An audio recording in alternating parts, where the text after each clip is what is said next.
एक गुरु जी के दो शिष्य थे। अब देखो भगवान क्या करते हैं, भक्ति क्यों की जाती है, इस प्रश्न का उत्तर दे रहा हूं एक उदाहरण से, ताकि आपको सदा के लिए याद रह जाए और समझ आ जाए।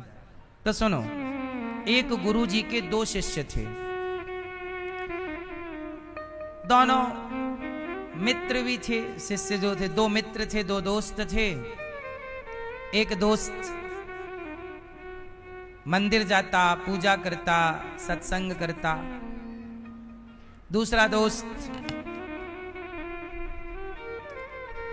जाता क्लबों में नाचता, पराई स्त्री पराई पुरुष के चक्कर में, पराई स्त्रियों के चक्कर में नाचता, शराब पीता, वैश्याओं के संग में रहने लग गया।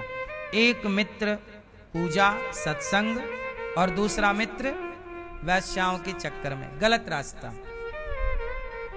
एक दिन क्या हुआ कि जो मित्र वैश्याओं का संग करता था, गलत संगति थी, उसी रास्ते में सोना मिल गया। रास्ते में सोने से भरी थैली, अरे वाह, सोना मिला, सोना। और एक जो सत्संगी था, जो कथा सुन के घर जा रहा था, उसके रास्ते में ना पांव में लोहे की कील घुस गई, और कील ऐसी घुसी कि हड्डी चीरती हुई पार हो गई। बड़ा कष्ट हुआ। दोनों गुरुजी के पास आए, गुरुजी आज हमें सोने से थैली मिली भरी हुई। दूसरा बोला आज हमें लोहे की कील पांव में घुस गई। दोनों ने गुरुजी से कहा, गुरुजी ईश्वर का न्याय कैसा है? ईश्वर न्याय करते हैं कि अन्याय करते हैं? जो कील जिसको घुसी ना, उसने कहा कि गुरुजी ईश्वर को न्याय करना नहीं आता। क्यों? मैं पूजा करता, मैं सत्संग करता, मैंने आज तक किसी का दिल नहीं दुखाया, तो मुझे लोहे की कील घुसा दी। और वो वैश्याओं के संग करता है, गलत काम करता, झूठ बोलता है, चोरी भी कर लेता है, उसे सोने की थैली दिला दी भगवान ने। कैसा न्याय है ईश्वर का? तब गुरुजी ने कहा कि बेटा ईश्वर का न्याय बिल्कुल सही है, तुम्हारी समझने में गलती हो रही है। ईश्वर की करनी सही है, जो कर रहे हैं वो सही है, आप समझ नहीं पा रहे हैं। गुरुजी तो आप ही समझाओ, मैया को जगाओ, सो गई क्या? मैया राम राम, जागो मेरी माँ, सुन लो। कथा में नींद अच्छी आती है। मैया को लग रहा कथा नहीं चल रही है, लोरी चल रही है, तो मैया सो गई। हवा भी, मौसम भी ठंडा है, सो जाओ मैया, सो जाओ। जू जू जू जू जू।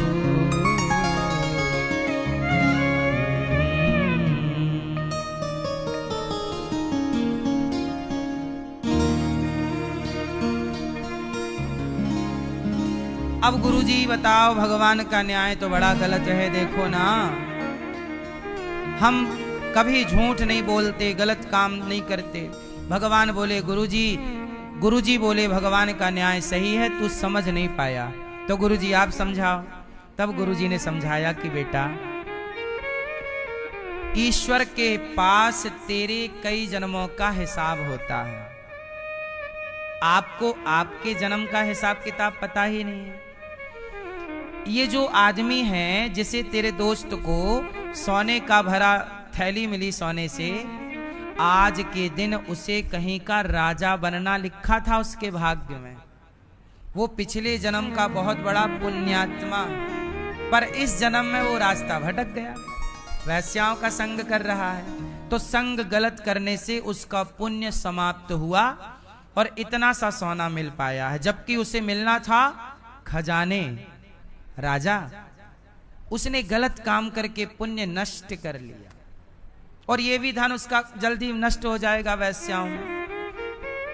और तुझे फिर गुरुजी मुझे लोहे की कील क्यों मिली? मैं तो बड़ा भगवान का भक्त हूं। कहा कि बेटा आज के दिन तेरी मृत्यु है, आज तुझे मरना था, आज तेरे जीवन लीला समाप्त होने वाली थी, पर तूने भक्ति की, सही रास्ता अपनाया, तो परमात्मा ने तेरे भाग्य की रेखाओं को बदल दिया और लोहे की कील जो घुसी उसी दर्द से तेरी मृत्यु टाल दी भगवान ने।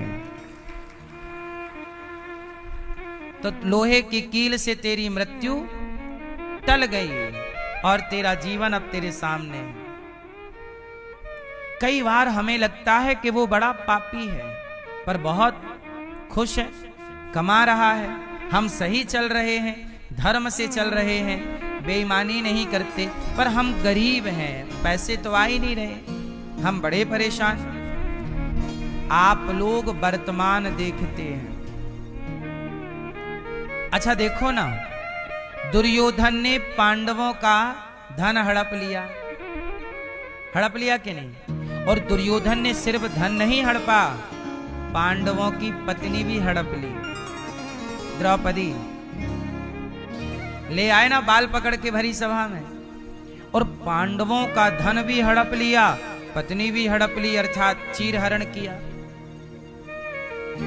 फिर भी आप देखो ना, पांडव लोग जो धर्म से चल रहे थे वो वनवास चले गए, दर दर की ठोकर खा रहे। जो धर्म से थे उन्हें क्या मिला? जोर से, उन्हें जंगल की ठोकरें मिली। बोलो हाँ, पांडव धर्म से थे, धर्म पर थे, गलत नहीं किया कभी, और भक्त भी हैं। क्या मिला? 12 साल का वनवास, 1 वर्ष का अज्ञातवास। और कौरव दुर्योधन अधर्मी है, तो उन अधर्मियों को पांडवों का धन भी मिल गया, वो और डबल बड़े आदमी हो गए। बताओ, पांडवों का धन कौरवों ने हड़प लिया तो कौरव और डबल बड़े आदमी हो गए कि नहीं, धनवान हो गए कि नहीं? तो जो गलत कर रहा है उसका धन बढ़ गया, और जो धर्म पर था उसे वनवास जाना पड़ा। यही ना है, आप तो जानते हो सब चीजें। अब बताओ, ये ईश्वर का न्याय सही था कि गलत? उत्तर जोर से, जोर से। हाँ, ईश्वर के न्याय पर भरोसा रखिए, थोड़ा देर से न्याय होगा। पांडवों को भी न्याय मिला, पर 13 साल बाद मिला। कौरवों को डबल धनवान तो बन गए, लेकिन डबल धनवान होने के बाद भी सर्वनाश हो गया। हुआ कि नहीं? बोलो हाँ कि ना। मैया, पांडवों का धन हड़पने वाले कौरवों का क्या हो गया? सर्वनाश।